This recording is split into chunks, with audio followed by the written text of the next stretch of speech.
La dificultad añade valor a las cosas. Estas imágenes de cine son de 1977, el mismo año que se colocó el peine del viento. Ahí está Chillida. ¿Qué estará diciendo? Recuperar estas grabaciones tiene su importancia, y si no, que se lo pregunten a nuestra productora, todas sus llamadas, los encargos del cambio de formato. Y es que hay cosas que implican a mucha gente, y obras de arte que también. Naturaleza y arte, arte y naturaleza. Eduardo Chillida dijo que lo que es de uno mismo es de casi nadie.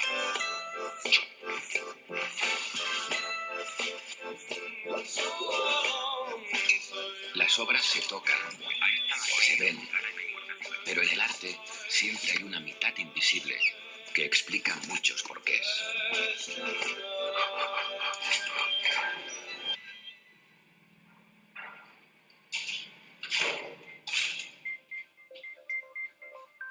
Chillida en Lleida.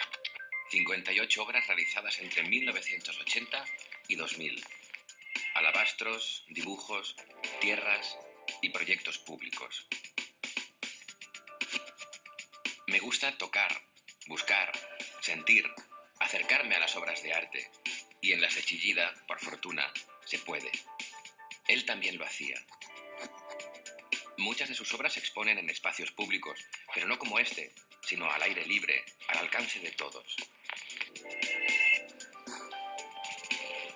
Necesito precisamente eso, aire, espacio para entender a Chillida y su obra.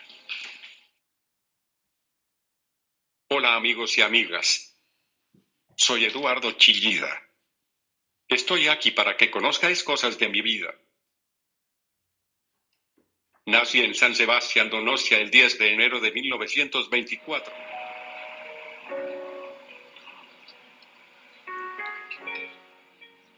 Donostia, San Sebastián, la bella Easo. En esta ciudad nació Eduardo Chillida en 1924. Aquí murió en 2002 y aquí situó su obra más reconocida. Regaló un símbolo a su ciudad y a su pueblo. 24. Cuando era pequeño me gustaba mucho el fútbol. Jugaba todos los días. Me gustaba ser portero. Paraba tan genial que llegué a jugar en la Real Sociedad, hasta que un día me lesioné. Pero no me rendí y empecé a trabajar y estudiar mucho. Me hice arquitecto y decidí aprender de los mejores. Me gustaba mucho el arte, así que viajé a París.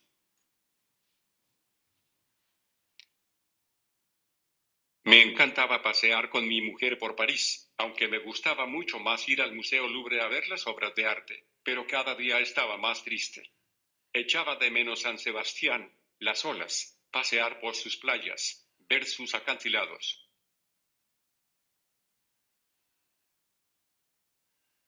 Volví a San Sebastián. Tenía las ideas claras y empecé a crear mis obras más importantes. En un lugar público, bajo la mirada de mucha gente, como si fuera una de sus obras, Chillida pasó muchísimas tardes.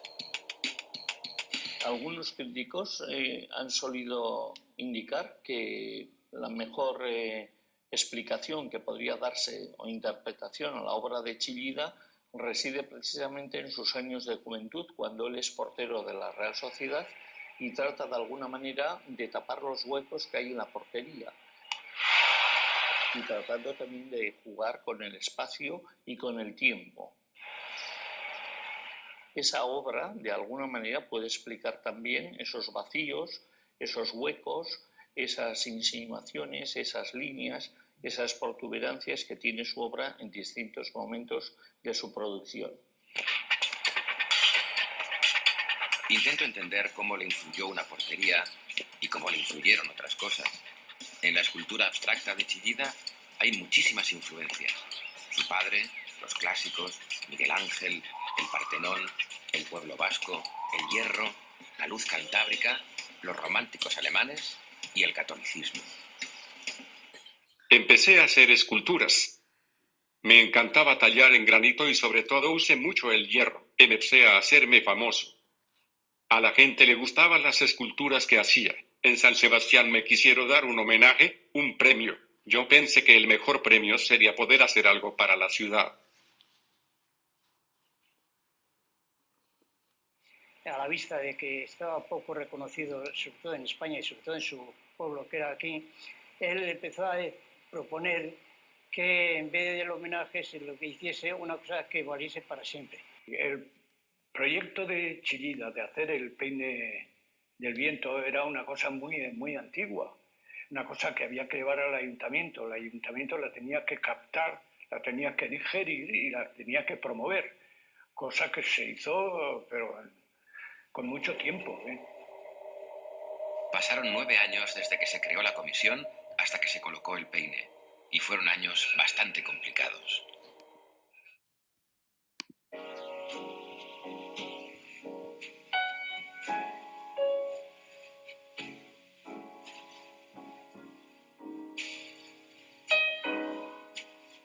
Que son como 3 puños, son como 3 manos, son como 3 interrogaciones, son como 3 afirmaciones ante el horizonte, y puso en contacto los 4 elementos de la filosofía presocrática: la tierra, el mar, el aire y el fuego.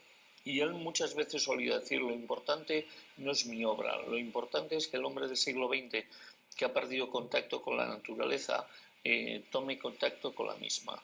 Y ciertamente aquel paseo, que era un urinario para perros, se ha convertido en un gran mirador al cual va muchísima gente, pues, a contemplar las olas del mar, la línea del horizonte, a ver anochecer o a ver amanecer. El hierro es un símbolo de la industria vasca y yo soy vasco. Por eso me encantaba incluir en mis obras el metal. Cuando pensé en una escultura para San Sebastián sabía que el hierro estaría presente.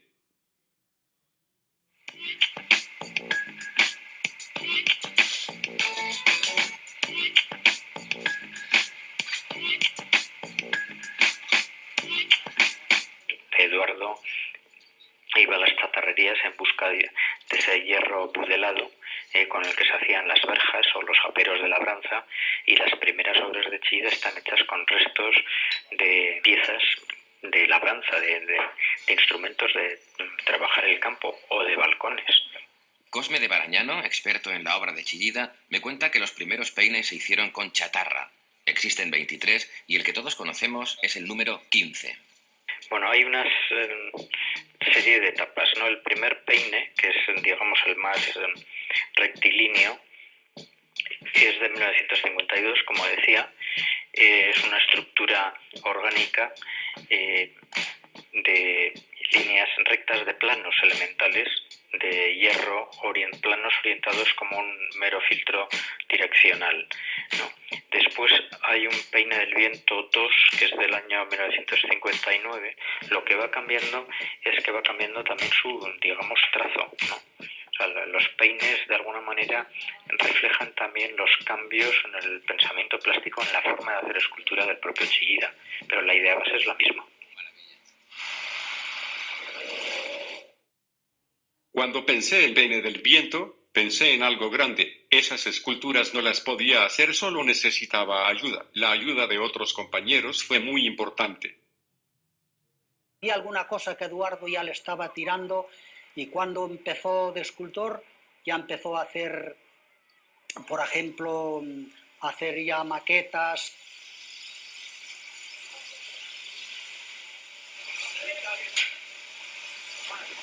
Yo cuando empecé con él ya era oficial de primera, entonces yo estaba muy bien preparado. Entonces yo cuando le vi el croquis que me traía para hacer cualquier trabajo para mí, sobre mi mente le vi la obra hecha. Entonces nos entendíamos fenomenalmente. Cuando estábamos en la fragua, por ejemplo, yo le decía: Eduardo, cojo yo la porra y tal, la porra aquí es la maza. Entonces dice: no, yo doy con la porra, tú eres el oficial, yo soy el ayudante y tal, me decía él, porque además es que sabía pegar más bien, tenía un pulso, ya podías poner las manos debajo de él que no te darían las manos. Oh, fabuloso eran eso. Y mucha fuerza, mucha fuerza. Marcial Vidal trabajó muchos años en el taller de Chillida. Él puede explicarme por dónde se empieza para hacer una obra como el peine. A lo que iba, como ya Eduardo se decidió a hacerla, ya lo veía claro, con la plaza, con eso, entonces teníamos las maquetas, entonces dice, bueno, pues ahora hay que hacer unas plantillas. Una vez que estaban las plantillas hechas, después se mandó a Legazpi a Patricio Chavarría, que ahí había mucha preparación, mucha maña y mucha fuerza para hacerla. En estas fábricas Chillida creó muchas de sus obras públicas monumentales.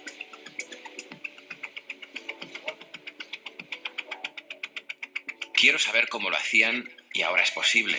La Fundación Lemburg trabaja en la recuperación del patrimonio industrial del valle y ha dedicado un espacio a Chillida para explicar la relación entre arte e industria. Chillida utiliza la industria para llegar a su objetivo, ¿no? Cuando él empieza a pensar en su escala, en hacer las piezas más grandes, es cuando empieza a tener problemas de decir, ¿cómo hago esto?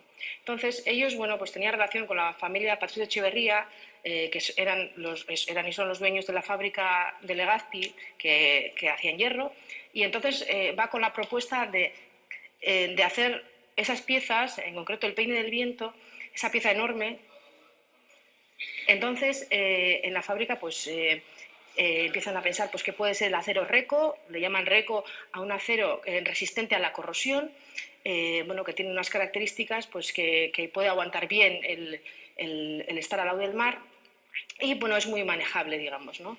Luego, por otro lado, Eduardo quería hacer el peine del viento en una sola pieza, digamos, los brazos y el tronco en una sola pieza, pero hace una prueba y le sale mal. Y en la fábrica le da una solución que es hacer los 4 brazos por separado y luego bueno, se ensamblan, se juntan en una sola pieza, que es lo que ahora podemos ver. Eduardo solía decir que cuando él hacía sus esculturas pequeñas era como una persona que tocaba un instrumento en su casa para él, íntimamente, y cuando iba a una fábrica tenía que dirigir una orquesta, tenía que dirigir a toda esa gente, a ese grupo de personas que trabajaban en esa escultura, ¿no? para que llegara a buen puerto y para que todo saliera bien. Pues aquellos años del Peine de los Vientos, cuando nos hablaban a nosotros, pues para nosotros nos parecía una cosa que... ¿Qué será esto, no? Peine de los Vientos. No entendíamos. Abel era forjador. Estaba en el primer paso del proceso. Entonces era un material blando, relativamente es muy blando. Muy blando en su calor, cuando está caliente, ¿no? Ahora no es blando para morder, ¿no? Pero en su realidad es un acero flexible para poderlo. Y tan flexible que también tenía que tener unas características a la hora de trabajarlo. Cuando tuvimos que hacer aquellas posturas que se hacía, ¿no? Porque era un trabajo penoso, aquel trabajo era muy, muy penoso para poder aguantar el calor y los enganches. Y aquello hay que hacerlo rápidamente, para que no se enfriara. Pues el Peine de los Vientos para nosotros fue una satisfacción verlo hecho realidad. Bueno, mi trabajo era colocar los moldes. Cada pieza tenía un molde diferente porque llevaba una curva diferente y curvar las piezas. Trabajamos 8 horas diarias.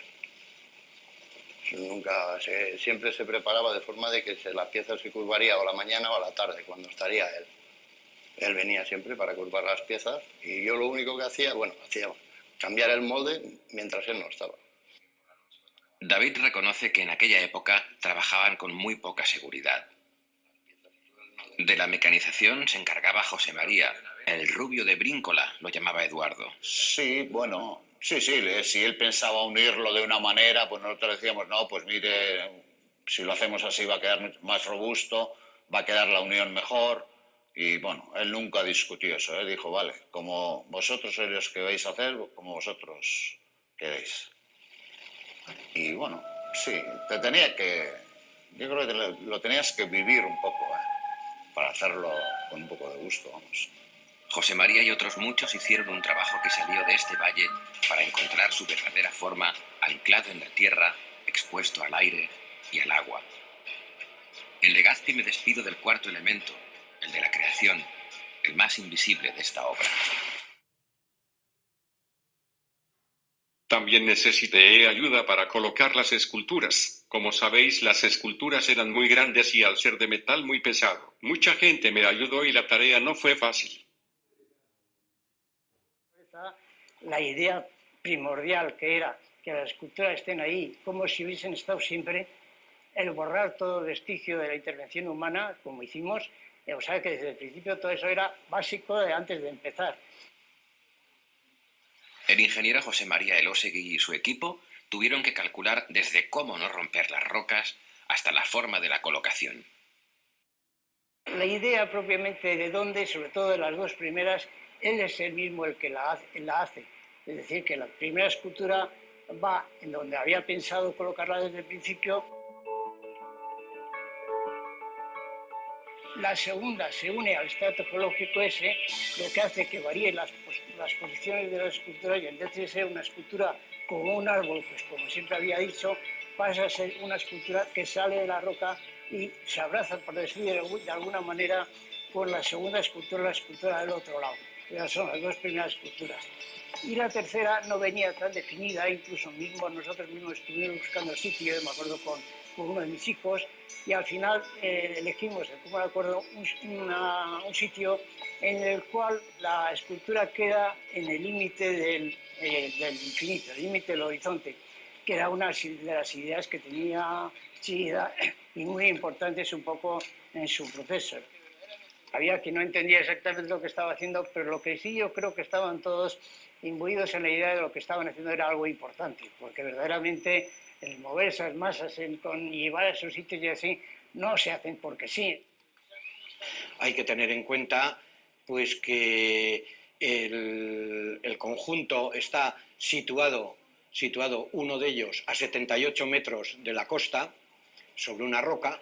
Cada una de las piezas de los elementos escultóricos pesa más de 10 toneladas y hay que pensar que hay que llevarlos a ese lugar. Leizaola controló la ejecución de la obra. Un equipo numeroso, como el nuestro. Cámara, sonido, producción, realización, edición, todos son importantes para que salga bien. Pero siempre hay impredecibles. Hoy es este sol que viene y va, y en su caso fueron vientos y mareas. Las piezas, si pensamos que alguna de esas piezas, cuando se estaba colocando, si hubiese caído sobre las rocas, hubiese sido un problema terrible para poder levantarla. Y enlazando con eso, tengo que decir que los días últimos del mes de agosto, cuando estábamos colocando la última escultura, estábamos ya con el tráctil, llevando con el cable poco a poco, centímetro a centímetro, arrastrando ese carricoche que portaba la escultura hasta donde estaba el pórtico.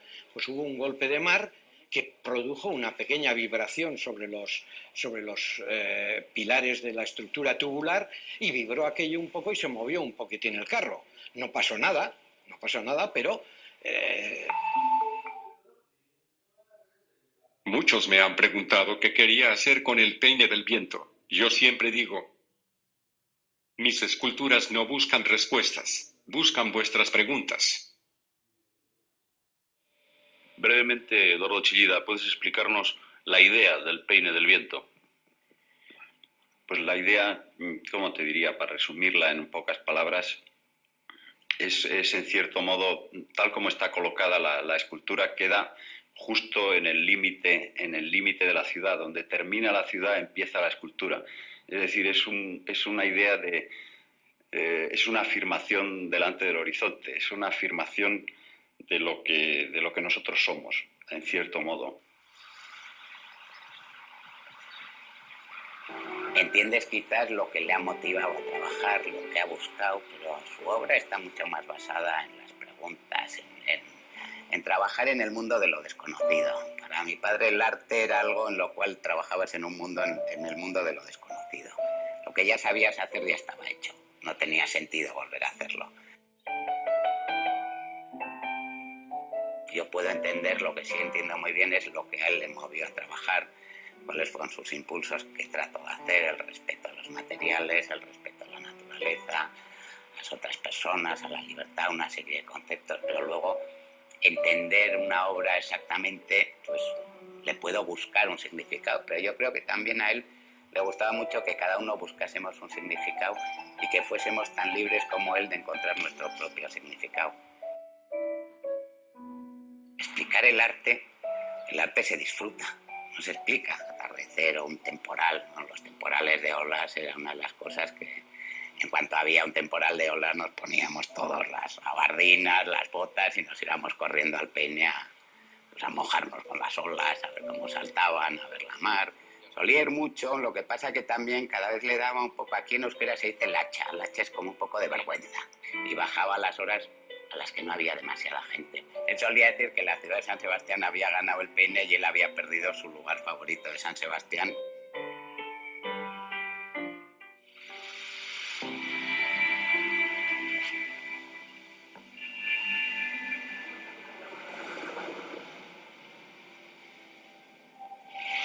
Un lugar creado que parece haber estado siempre. Comparto este espacio habitable con más espectadores y me pregunto, entre otras cosas, si las sensaciones que tienen ellos se parecen a las mías.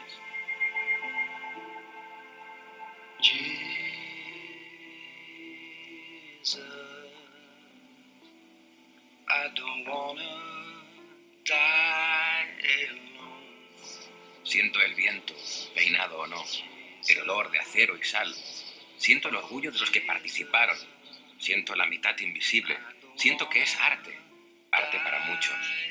Dijo Chillida que en todas las esculturas el tiempo siempre está presente si hay un ser vivo que las mira.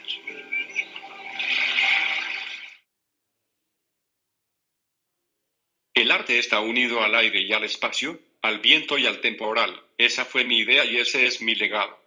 Espero que busquéis preguntas y que vosotros y vosotras disfrutéis tanto como yo con la escultura. Muchas gracias, compis, por vuestra atención. Mi primer beso fue en el Peine. Incluso una vez que comenté esto, una de mis hijas, que tiene 18 años, se reía mucho cuando lo dije. O sea que yo creo que ella también, su primer beso fue en el Peine.